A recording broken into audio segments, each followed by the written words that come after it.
네, 여러분 안녕하세요. 나무쌤입니다. 자, 오늘 제가 설명드릴 부분은 이 토양 분류 및 토양 조사에 대한 내용입니다.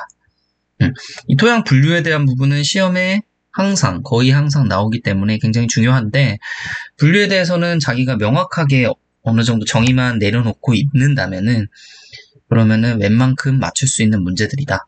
네, 이렇게 보시면 되시고, 지금 제가 여기 책에 넣은 부분들은 시험에 있는 부분들도, 시험에서 나온 부분들도 다 반영을 했어요, 일단은. 그렇기 때문에 하나하나 일단 살펴보시죠. 외우는 부분이 조금 있다는 점. 자, 109페이지입니다. 109페이지고요. 자, 토양 분류하는 데 있어서는 대부분 이 세 가지로 분류를 해냅니다. 신토양 분류법이라고 있어요. 신토양 분류법. 우리는 이걸 가장 자세히 알아두시면 되고요. 신토양 분류법 가장 자세히 알아두시면 되시고, 또는 지금 여기서 나오는데 이 성대토양, 간대토양, 성대토양, 간대토양, 또 이런 식으로 나누는 그런 방법이 또 있습니다. 근데 사실 성대, 간대 같은 경우에는 이렇게 잘 안 나누거든요. 일반적으로 잘 나누지 않아서 이 신토양 분류법으로 보통 가는데, 이게 시험에 나왔어요. 나왔기 때문에 한번 다루는 부분이고, 그것에 대해서 여기 한번 볼 겁니다. 자, 그래서 우리나라는 토양을 이렇게 분류한다. 사실 우리나라도 이 신토양 분류법을 많이 사용하긴 하지만, 그래도 우리나라에선 아직 이런 부분들을 사용한다. 그렇기 때문에 이거에 대해서 한번 보시죠. 자, 첫 번째 가장 큰 카테고리가 이 성숙토랑 미성숙토를 나타낸 겁니다. 우리가 성숙토라고 하면은 뭐냐면요. 일단 오래돼야 돼요. 오래돼야 되고, 이 층위가 발달해야 됩니다. 층위가 발달한다는 것은 이렇게 층. 예를 들어서 유기물층 있고, 무기물층 있고, 용탈층 있고, 이런 식으로.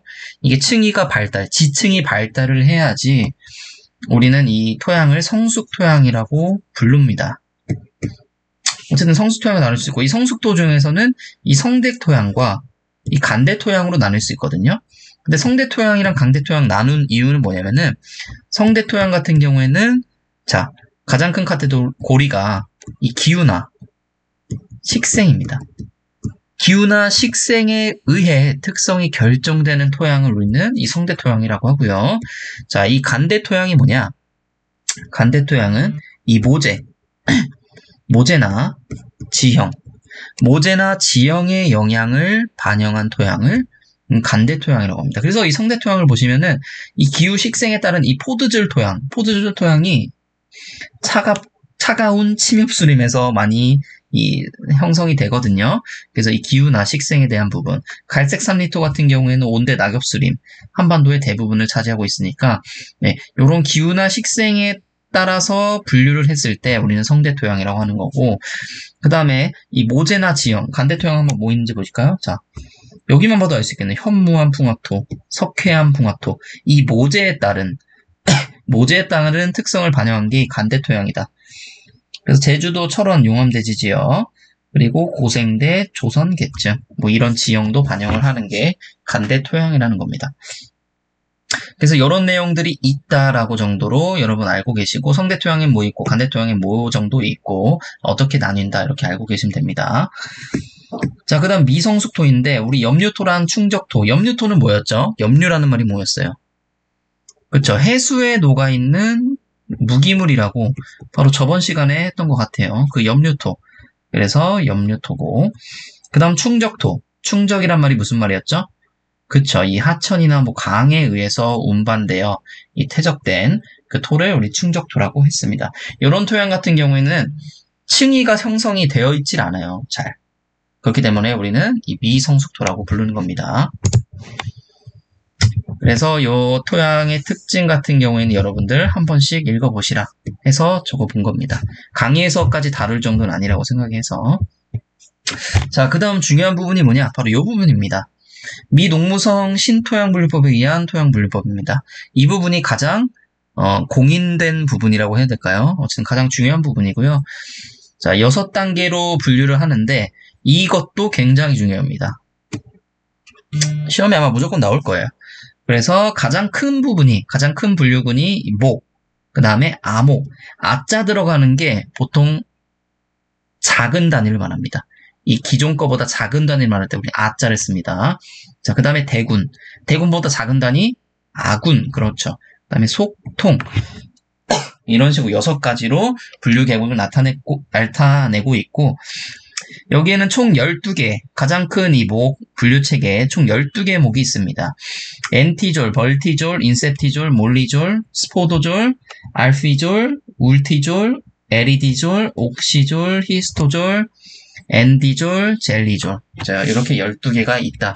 여러분들 알고 계시고요.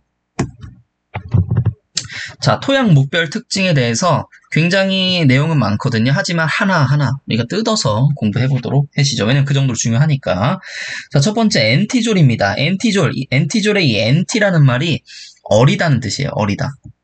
어리고 미성숙하다. 그래서 얘는 무슨 토라고 불리냐면 한글로 하면은 미숙토라고 불립니다. 자, 1번 보시면은 토양의 발달 과정이 거의 진행되지 않은 토양을 우리는 엔티졸이라고 하고요. 풍화에 대한 저항성이 매우 강한 모재. 층위 발달이 거의 없다. 자, 성숙된 거 제가 아까 전에 뭐를 기준으로 한다고 했었죠? 그쵸? 이 층위. 뭐 5층, A층, 2층, B층 이런 식으로 유기물층 돼 있고 무기물층 돼 있고 이런 식으로 이 층위가 없다. 거의 없다. 이 미숙토 같은 경우에는 발달된 지가 거의 안 되기도 했고 또는 이 풍화에 대한 저항성이 매우 강해서 풍화가 되질 않으니까 이렇게 나뉘지도 않는다는 거예요. 그런 부분이 있을 수 있고 최근 형성된 모재 토양에서 나타날 수 있다. 오래될수록 뭐 여기는 석탄층, 무슨 층에서 이 층위가 여러 가지 나타나는데 그게 아니라 오래되지 않은 토양 같은 경우 이런 게 나타날 수가 없죠. 쌓일 시간이 없었으니까요. 엔티졸의 특징이었고 그 다음에 벌티졸입니다. 벌티졸. 우리가 운동하시는 분들은 아실 거예요. 헬스 하실 때 우리 벌크업이라고 하죠. 벌크업이 이 근육을 팽창시키는 그런 거거든요. 근육을 굉장히 크게 하는 걸 벌크업이라고 하는데, 자, 이 벌티졸, 벌크업 비슷하다고 보시면 됩니다. 그래서 과팽창토예요. 과팽창토. 토양이 팽창을 한다? 자, 무슨 말일까요? 일단 첫 번째, 팽창형 점토 광물을 가진 토양이고, 수분 상태에 따라서 팽창과 수축이 반복됨.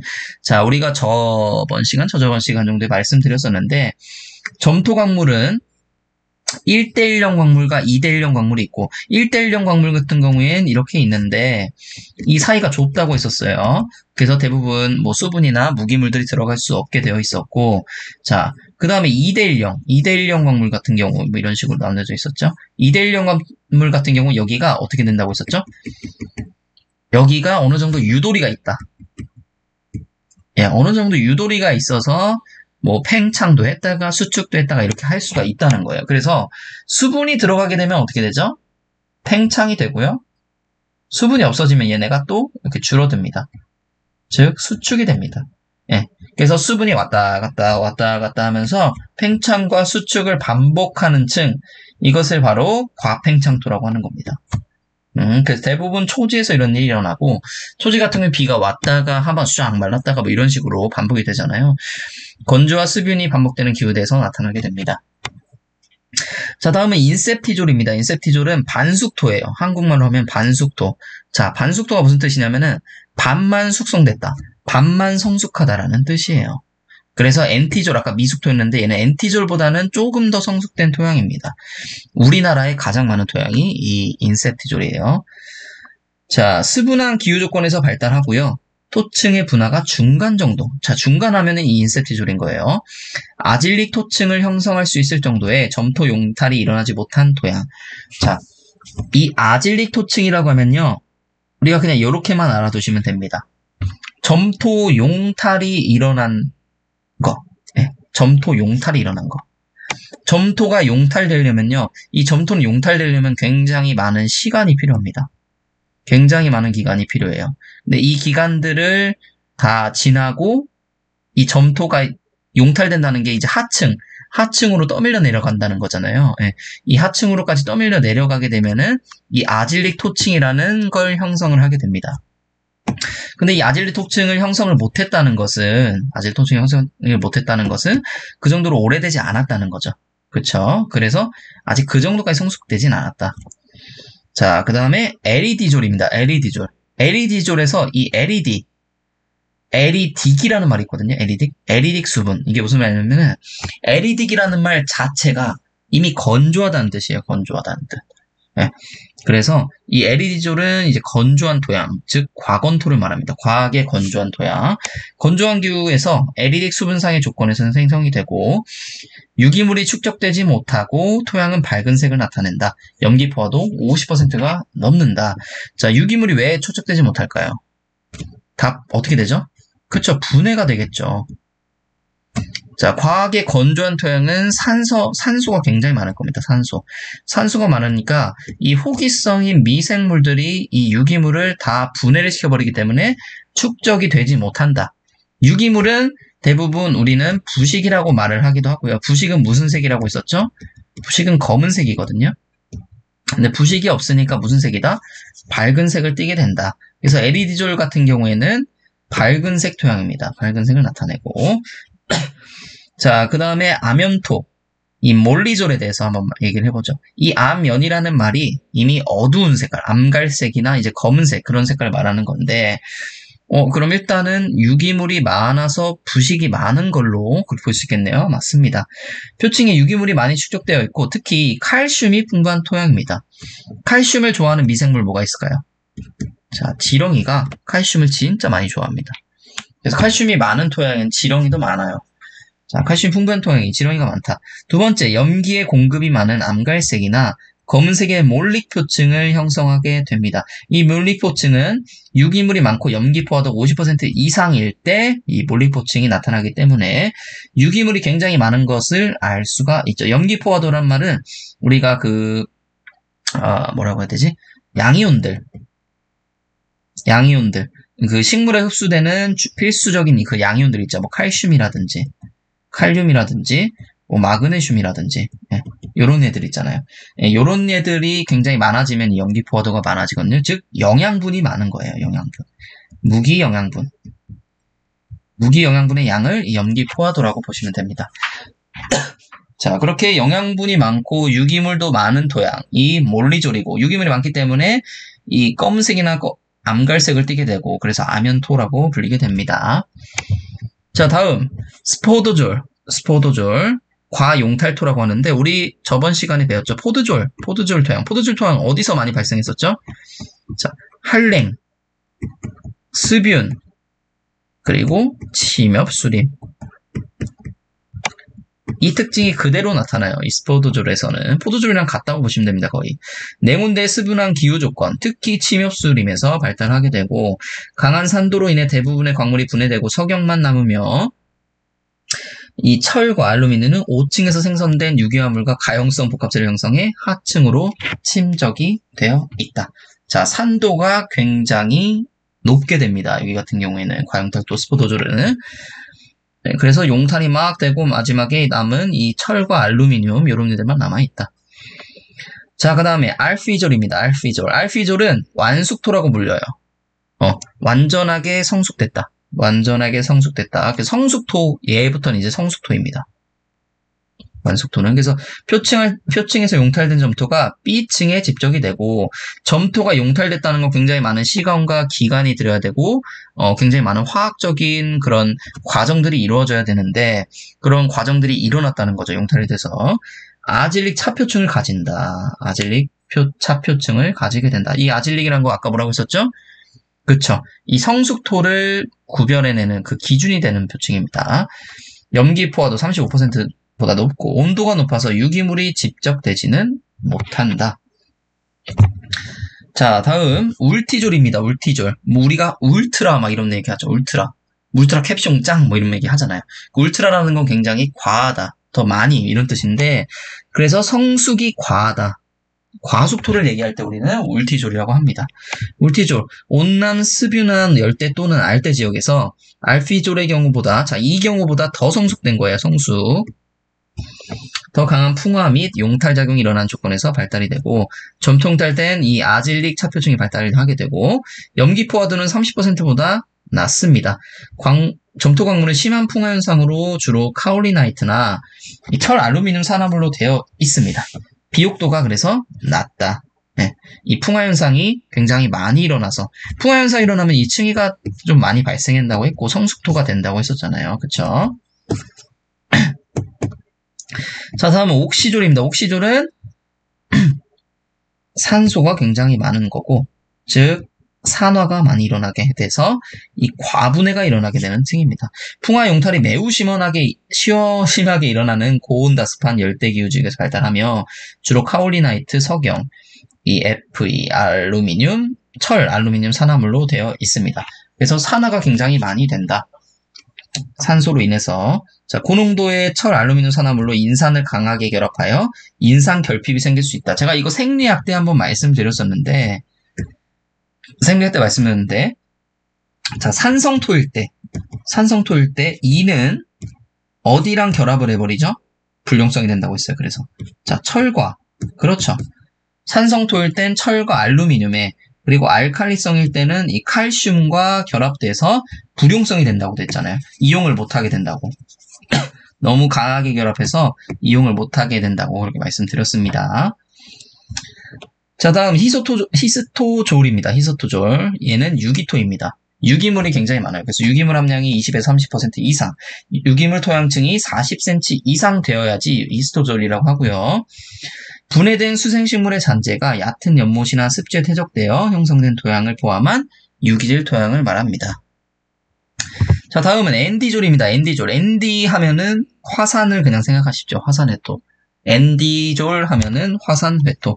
화산에서 유래된 겁니다. 화산 분출물에서 유래하여 모재에서 발달한 화산회토고 검정색이며 무정형 알로펜 광물이 많다. 대부분 유기물 함량이 많고 인산 고정력이 높다. 자, 식물 생육에 좋으며 강우량이 풍부한 지역에서 가장 광범위하게 분포를 하게 된다. 자, 여기서 보시면 이 알로펜이라는 광물이 있는데 이 알로펜이 나중에 좀 알게 되시겠지만 이 양이온 치환 용량이 굉장히 좋아요. 양이온 치환 용량이 굉장히 높습니다. 그래서 이게 무슨 뜻이냐면 한마디로 영양분 보유 능력이 좋아요. 영양 보유 능력이 굉장히 좋기 때문에 이 화산에서 나온 이 알로펜 광물 같은 경우에는 굉장히 식물 생육에 좋습니다. 그래서 엔디졸은 식물 생육에 좋은 토양인 거죠. 자, 젤리졸입니다. 다음에 젤리졸이고 결빙토입니다. 이게 뭔가 뭐 빙하, 어는 거 이런 거랑 관련이 있을 것 같죠. 자, 젤리졸은 가장 나중에 포함된 목이고요. 토양 깊이 50cm 이하에 여기 토양이 있으면은 여기서 50cm 이하 여기에 뭐가 있다? 영구 동결층이 있다. 영구 동결층이 뭡니까? 자, 평생 그냥 얼어있는 층. 평생 얼어있는 층이 있는 토양.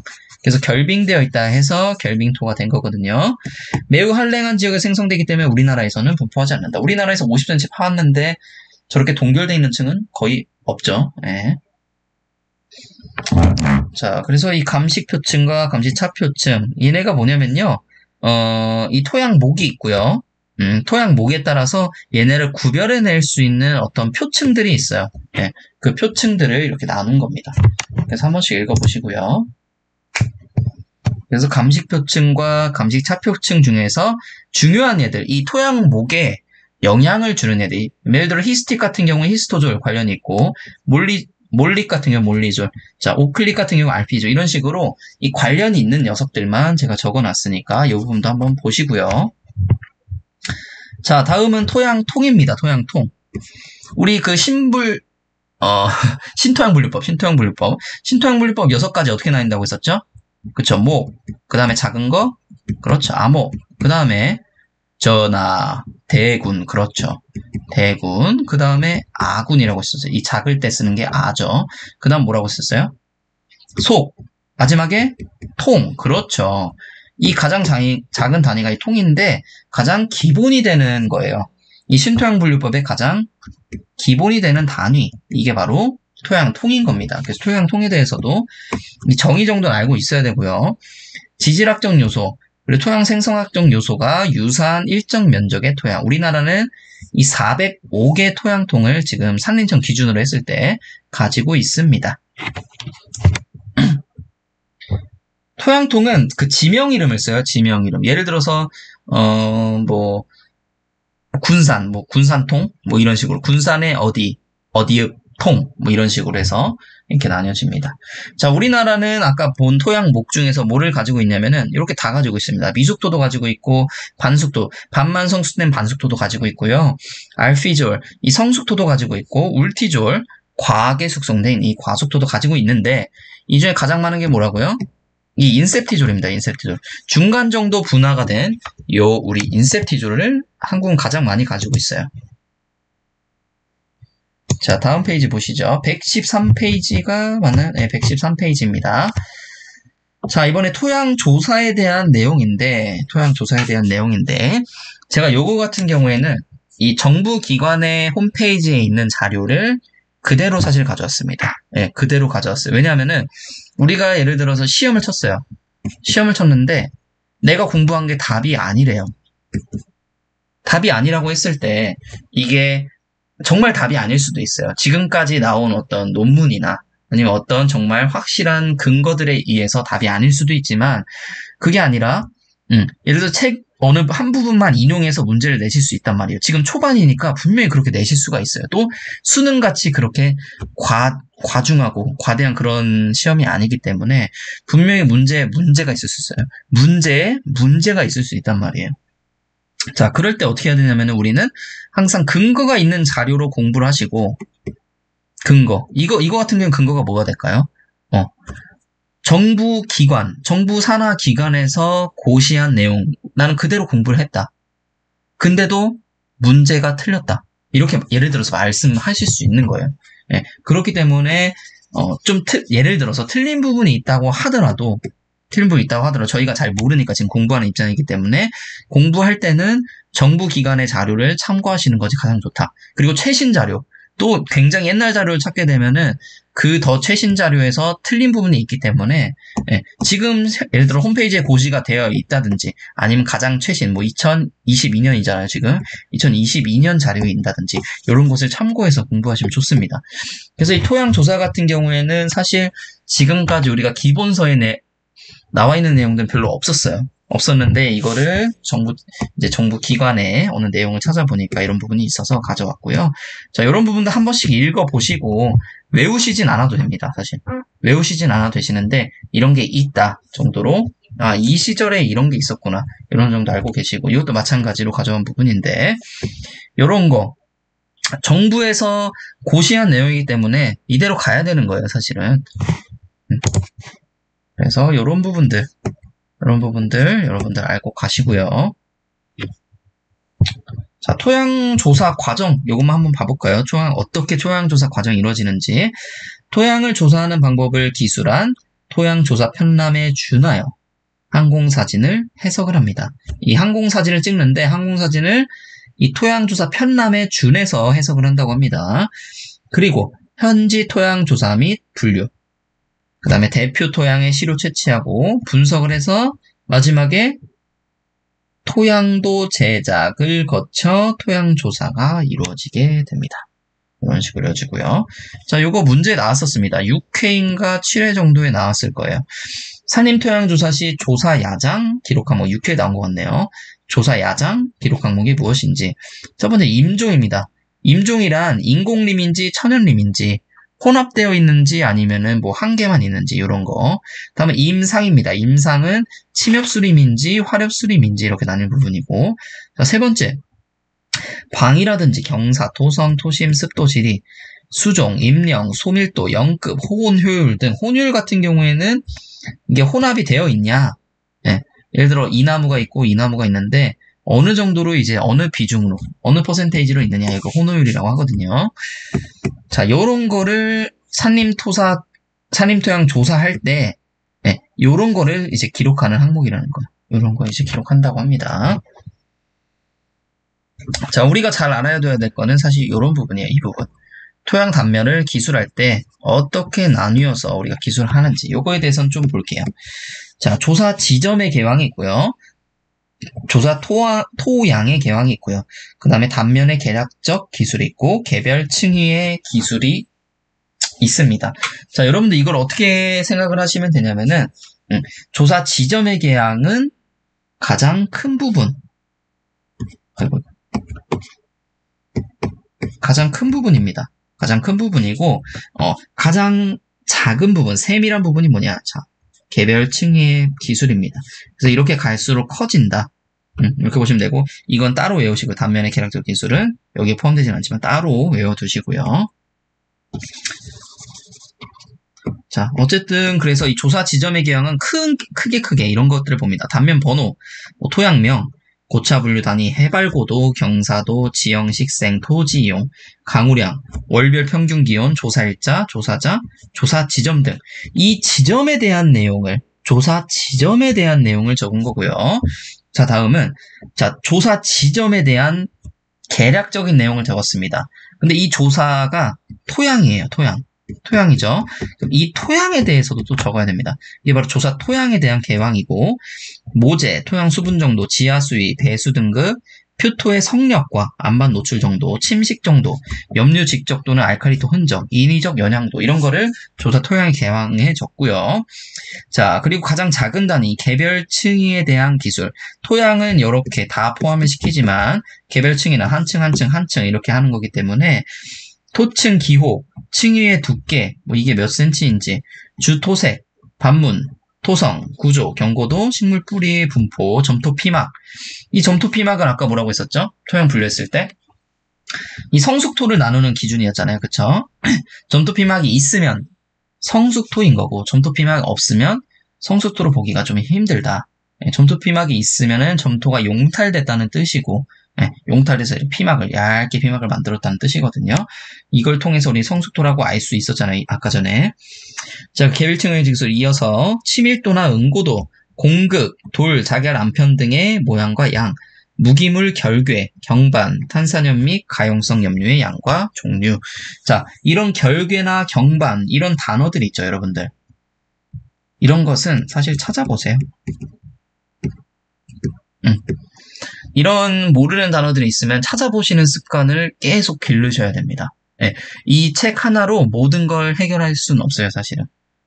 그렇기 때문에 이런 부분을 한번 실제로 검색을 한번 하시고 그 다음에 이 내용을 알게 되시면 그럼 조금 더 이해하시는데 도움이 되실 거다. 더 기억에 자주 잘 남을 것이다. 그래서 토양 단면 기술 외우는 법 이렇게 적었습니다. 조사 지점의 개황 같은 경우에 해당 지점에 대한 내용이 많고, 조사 토양의 개황 같은 경우에는 조사 토양의 거시적인 측면에 대한 내용이 많습니다. 큰 부분, 토양의 큰 부분이고, 이걸 층위로 쪼개서 개별층의 기술이 나온 거고, 조사 토양의 미시적인 측면, 이렇게 미시적인 측면에 대한 내용이 많다. 나눈 겁니다.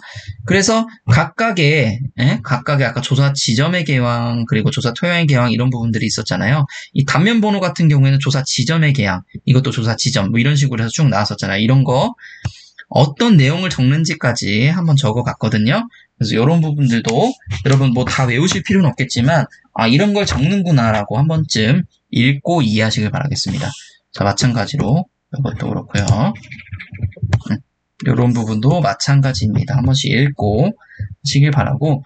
자, 토양 조사의 종류 및 방법입니다. 좀 여러 가지, 토양 조사하는 데 있어서 이제 여러 가지 방법이 있습니다.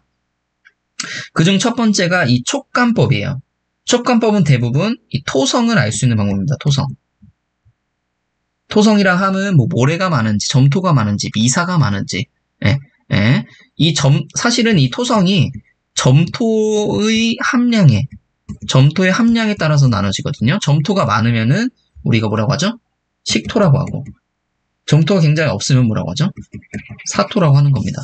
사실 이 점토의 양에 따라서 이렇게 나누게 되는 거예요. 어쨌든 이 토성을 알 수 있는 방법인데, 손으로 이렇게 공을 만듭니다. 모래든지 뭐 점토라든지 어떻게 이렇게 손에 쥐어요. 쥔 다음에 이렇게 쭉 밀어내요. 쭉 밀어냈을 때 이 띠가 몇 센치냐, 띠가 이 몇 센치냐에 따라서 나누는 게 바로 이 촉감법입니다. 토양 리본 길이라고 하거든요, 이걸 토양 리본이라고 하는데, 토양 리본 길이가 0cm 아예 만들어지지 않는다. 그럼 우리가 잘 아는 그런 모래인 거예요, 모래. 그런 모래 우리는 사토라고 하고, 이 양질 사토까지는 0cm고, 자, 이게 만들어진 게 2.5cm 미만이다. 2.5cm 미만이다라고 하면은, 죄송합니다. 그러면은, 이제 사양토. 미사질 양토, 양토가 나옵니다. 즉 이제 양토가 나오게 되는데 2.5cm 미만이면은 양토겠구나. 이것까지는 우리가 알 수 있는데 이 사양토, 미사질 양토, 양토 얘네는 또 어떻게 나누게 되냐. 이 앞에 사자가 들어가게 되잖아요. 이제부터 이 사자가 들어가게 되면 모래가 많은 겁니다. 그래서 갈리는 소리가 들리고 모래처럼 껄끄러운 느낌이 강하다. 2.5cm가 되지 않았을 때, 2.5cm 미만이었을 때 양토라는 건 아는데 사양토인지 미사질 양토인지 나누려면은 직접 만져서 갈리는 소리가 들리면 사양토인 거예요. 그리고 밀가루 같이 부드러우면 미사질 양토예요. 굉장히 부드러운 느낌 미사질 양토. 그리고 이 중간이다 하면은 이 양토가 들어가게 되는 겁니다. 이 이후로부터는 다 똑같아요. 자, 다음에 2.5cm에서 5cm. 아까 위에는 양토였잖아요. 뭐냐면 이제부터는 식양토입니다. 식양토인데 사질이냐 미사질이냐 이렇게 또 나뉘는 겁니다. 또 갈리는 소리 들리면 또 사질인 거고 부드러우면은 미사질인 거고요. 그 하지만 5cm가 넘으면은 이제부터는 식토라고 합니다. 마찬가지로 또 나뉘게 되고요. 이게 바로 뭐냐? 촉감법입니다. 촉감법. 그래서 기준 0cm였고 그 다음에 뭐였죠? 2.5cm 미만. 그 다음에 2.5에서 5cm. 그 다음에 5cm 이상이었잖아요. 그쵸? 이런 식으로 나뉜다. 자, 다음에 입경 분석법이라는 녀석이 있습니다. 토양의 입자를 이제 분석을 해내는 건데, 자, 첫 번째로는 이 채로 분석하는 방법이 있어요. 가장 물리적으로 간단한 방법이죠. 채를 여러 개 이렇게 만들어가지고, 이 구멍 안으로 들어가면 예를 들어서 미사고, 이 구멍 안으로, 그러니까 이 구멍 안으로 들어가면 미사, 구멍 안으로 못 들어가면은 우리가 흔히 하는 모래. 이렇게 나뉘는 채들이 있어요. 그래서 채 중에 가장 중요한 게 이 10번과 270번입니다. 왜냐하면은 이 채 중에 10번은 2mm입니다. 2mm짜리. 그래서 2mm짜리 이렇게 쭉쭉쭉 되어 있어서 이 안에 들어간 얘들은 뭐예요? 2mm 안, 2mm보다 작은 얘들. 미사나 점토 이런 애들이 들어가게 되는 거죠. 그게 남는 게 뭐다? 이 모래를 이제 남기게 되는 거고, 모래 이상인 애들 남기게 되는 거고, 이 모래와 미사 점토를 이렇게 나눠주는 역할을 하는 게 10번이고, 그 다음에 270번. 훨씬 작아요. 270번 훨씬 작은데 얘는 뭐냐? 이 미사랑 점토를 또 나눠주는 이런 역할을 하게 됩니다.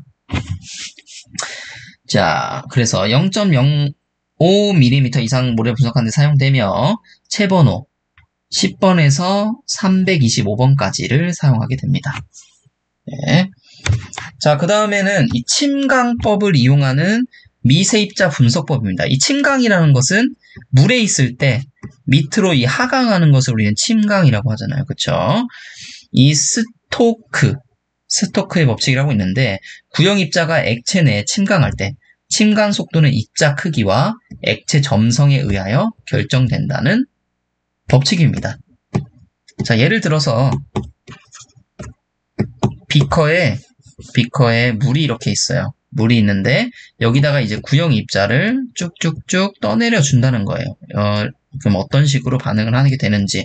근데 이게 입자 크기와 이 물의 점성, 물이 아니고 어떤 액체겠죠. 이 액체 점성에 따라서 결정되는 법칙은 스토크의 법칙이고, 스토크의 법칙은 자, 이거는 중요하게 외우세요. 입자의 침강 속도는 입자 비중에 비례하고 입자 비중이 크면 클수록 침강 속도가 빨라지고요. 입자 반지름의 제곱에 비례. 그러니까 입자 반지름이 커지면 어떻게 된다고요? 입자가 커도 빨리 내려간다. 네. 입자가 작으면은 사실 이 저항 때문에 잘 내려가지 못해요. 자, 다음에 액체의 점성 계수의 반비례. 액체가 막 꾸덕꾸덕하고 뭔가 이렇게 뭐 껌처럼 달라붙는 그런 점성 계수를 가지고 있다고 하면은 굉장히 못 내려가겠죠. 점성 계수가 거의 없어야 된다. 그래서 반비례된다. 요 얘기를 하는 거고요. 자, 근데 이 스토크 실험에서는 가정 조건이 있어요. 한번 1번부터 4번까지 이것도 알아두셔야 되고, 문제 내기 딱 좋잖아요. 5번에 틀린 거 하나 딱 내놓고 스토크 실험의 가정 조건이 아닌 것은 이거 다 체크해 주시면 되는 거죠. 자, 토양 입자는 단단한 구형으로 동일한 입자 밀도를 가진다. 입자가 침강할 때 입자간 마찰은 무시한다. 입자는 액체 분자의 브라운 운동을 받지 않을 정도로 크다. 그러니까 입자가 굉장히 작게 되면은 이 브라운 운동이란 걸 하게 됩니다. 근데 이 브라운 운동을 하지 않을 정도로 입자는 크다. 그리고 4번 입자의 침강 종말 속도는 난리 현상이 일어나는 임계 속도를 초과하지 않는다. 자, 이렇게 굉장히 어려운 내용인데 이걸 설명하면 굉장히 오래 걸리기 때문에 이렇게 4개 그냥 외우십시오. 자, 다음은 토양색으로 분석하는 방법입니다. 그래서 토양색 분석 방법. 자, 가장 많이 쓰는 게 먼셀의 표색계인데 여기서 보면은 이 색상은 휴, 그래서 H로 나뉘고요. 명도는 멜류 해서 V, 그 다음에 채도는 크롬에서 C, 이렇게 H, V, C로 이렇게 나뉘게 됩니다. 그 색상 같은 경우에는 빨노초파보 이렇게 5개의 색상과 이거의 중간 색깔들을 또 하나씩 이렇게 넣은 거예요. 이 보라색과 빨간색도 중간 색깔이 있겠죠. 그래서 총 10개의 색상으로 구분을 하고 각 단계는 2.5의 배수로 또 이런 식으로 이렇게 쓰게 됩니다. 그래서 실제로 보시게 되시면은 뭐 예를 들어서 2.5R 그리고 뭐 5R 이런 식으로 또 나뉠 수가 있습니다. 자, 이 R은 뭐죠? 레드죠, 레드. 다음은 명도입니다. 명도는 밝기, 우리가 대충 밝기를 말하죠. 검은색의 명도를 0이고 흰색의 명도를 10으로 합니다. 총 11단계. 왜 11단계냐? 0부터 10까지 세보십시오. 11단계입니다. 두 번째, 토양의 명도는 2에서 8까지 7단계로 구분하게 됩니다. 토양이 사실 아예 검은색일 리도 없고요. 아예 흰색일 일도 없어요. 그렇기 때문에 토양은 대부분 2에서 8 정도까지로 해서 약 7단계로 구분을 한다는 거고. 자, 다음 채도입니다. 채도는 이 회색에 가까울수록 낮은 값을 나타내게 됩니다. 자, 요걸 보시면은 채도. 이 회색에 가까울수록 낮은 값을 나타내고, 얘가 채도가 높은 겁니다. 이 남색이라고 돼 있죠. 1, 2, 3, 4, 6, 8까지 6단계로 구분한다고 있는데, 사실 이 1, 2, 3, 4, 6, 8이라는 것이 지금 교재에는 그렇게 나와 있어요, 제가 참고한 기본서 교재는 이렇게 나와 있는데, 이것은 좀 학자마다 좀 다른 부분이 있어서 이걸 시험으로 나오진 않을 것 같아요. 1, 2, 3, 4, 6, 8. 학자마다 다 다른 것을 시험에 낼 수는 없잖아요. 그쵸? 아무리 기본서에 나왔다고 한들. 자, 그 토양색의 결정 요인이 뭐냐? 이건 굉장히 되게 알고 계시면 좋습니다. 기본 상식으로. 자, 유기물 함량이 많을수록 암갈색, 흑색을 띠게 됩니다. 유기물 함량이 많다는 것은 뭐가 많다는 거라고 했었죠? 부식이 많다는 말과 같은 말이고요. 이 부식이 많으면 암갈색, 흑색을 띠게 됩니다. 자, 다음. 이 철과 망간이 산화 상태일 때는 붉은색 계열이 뜨게 되고요. 환원 상태일 때는 회색 계열을 띠게 됩니다. 자, 산화 상태인 건 뭐였죠? 예를 들어서 Fe 3+랑 E+가 있다고 봅시다. 이 3+는 뭐예요? 산화된 상태인 거고, 이 E+는 뭐였죠? 환원된 상태라고 말씀드렸잖아요. 왜냐? 얘가 전자를 잃은 거잖아요, 지금. 전자가 마이너스 전화를 띄고 있는데 이 마이너스를 이 2보다는 더 잃은 거잖아요. 전자를 잃었을 때 우리 뭐라고 한다고요? 이 산화라고 한다는 겁니다. 산소가 결합됐을 때도 산화라고 하지만 이 전자를 잃거나 아니면 또 뭐를 잃죠? 수소를 잃거나 같은 말이에요, 사실. 수소 잃는 거나 전자 잃는 거 같은 말인데 어쨌든 수소를 잃거나 전자를 잃게 되면은 이 산화라고 말씀드렸잖아요. 자, 다음 D급 부식입니다. 부식은 검은색, 염류 흰색, 화산에는 회색을 띠게 됩니다. 토양색으로 인한 온도의 변화. 이건 그냥 간단해요. 이거 검은색 계열이면은 온도를 흡수를 하고요. 높아지고요. 흰색 계열이면 온도를 반사하게 되면 낮아지게 됩니다. 자, 요 얘기입니다. 자, 오늘 여기까지 했는데, 와, 시간 굉장히 길어졌네요. 38분 정도 강의했고, 이 다음에 이어서 이 토양의 물리적 성질 굉장히 중요합니다. 이 물리적 성질과 이 화학적 성질에서 웬만큼 문제가 거의 다 나오긴 하는데 어쨌든 요래가 가기 전에 우리 토양의 분류까지 오늘 마쳤고 오늘도 제 강의를 들어주셔서 정말 감사합니다.